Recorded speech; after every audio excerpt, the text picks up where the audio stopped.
আসসালামু আলাইকুম। টপ নিউজে স্বাগতম। জানিয়ে দিচ্ছি এই মুহূর্তে আমাদের হাতে থাকা সর্বশেষ সংবাদ আপডেট। শুরুতেই থাকছে আন্দোলনে গুলি চালানোর নির্দেশের অডিওতে হাসিনার সঙ্গে পুরুষ কণ্ঠটি তাপসের। এরপরে থাকছে যুক্তরাষ্ট্রে বাক স্বাধীনতা নিয়ে উদ্বেগ প্রকাশ, ট্রাম্পকে দুষলেন অ্যাঞ্জেলিনা জোলি। সর্বশেষে থাকছে একটি ইসলামপন্থী দলের লোকজনকে ডিসিএসপি বানানো হচ্ছে রিজভী। এতক্ষণ শুনলেন আপডেট সংবাদগুলোর শিরোনাম, এবারে বিস্তারিত।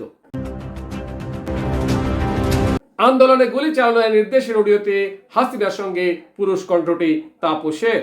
সিআইডি ডিজিটাল ফরেনসিক ল্যাবের বিশ্লেষণে প্রমাণিত হয়েছে সরকার বিরোধী ছাত্র জনতার আন্দোলন দমনে গুলি চালানোর নির্দেশ সম্বলিত একটি ফোনালাপে থাকা নারী কণ্ঠস্বর সাবেক প্রধানমন্ত্রী শেখ হাসিনার এবং পুরুষ কণ্ঠস্বর তৎকালীন ঢাকা দক্ষিণ সিটি কর্পোরেশনের মেয়র শেখ ফজলে নূর তাপসের।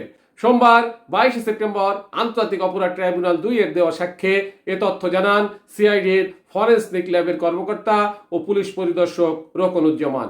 তিনি মামলার 49 নম্বর সাক্ষী হিসেবে বলেন, ল্যাব পরীক্ষা নিশ্চিত হওয়া গেছে ফোনালাপে নারী কণ্ঠটি শেখ হাসিনার এবং পুরুষ কণ্ঠটি তাপসের।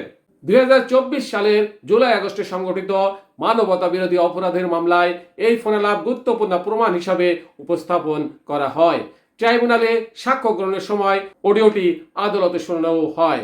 একটি বিদেশি সংবাদ মাধ্যমের তথ্য মতে জাতীয় টেলিযোগাযোগ পর্যবেক্ষণ কেন্দ্র 2024 সালের 18 জুলাই শেখ হাসিনা ও শেখ তাপসের মধ্যে এই কথোপকথন রেকর্ড করে।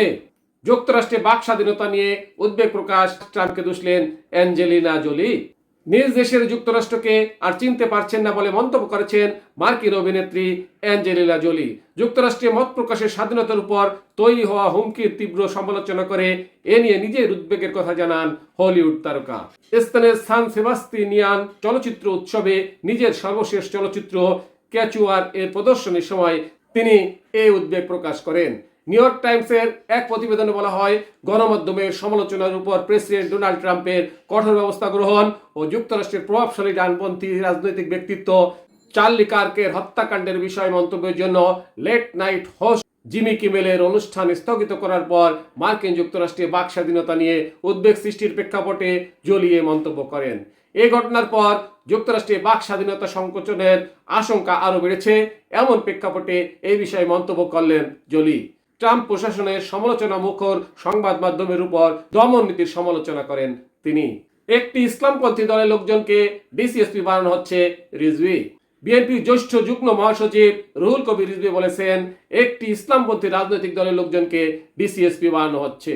সোমবার 22 সেপ্টেম্বর দুপুরে রাজধানী নয়াপল্টনে দলীয় কার্যালয়ে সাংবাদিকদের তিনি কথা বলেন। রিজভী বলেন, এক সময় ছাত্র দলের রাজনীতির সঙ্গে সম্পৃক্ত ছিলেন এমন সরকারি কর্মকর্তা কর্মচারীদের অন্তর্বর্তীকালীন সরকারের সময়ও ওএসডির মতো করে রাখা হয়েছে। ইসলামপন্থী দাবি করা একটি দলের লোকদের এসব জায়গায় বসানো হয়েছে।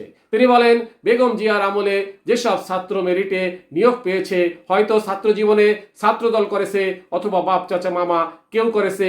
যারা বঞ্চিত ছিলেন তাদের হয়তো অনেককে প্রমোশন দিয়েছেন, কিন্তু একজনকেও ভালো পোস্টিং দেওয়া হয়নি, অনেকটা ওএসডি করে রাখা হয়েছে। টপ নিউজ এখনকার মতো শেষ করছি।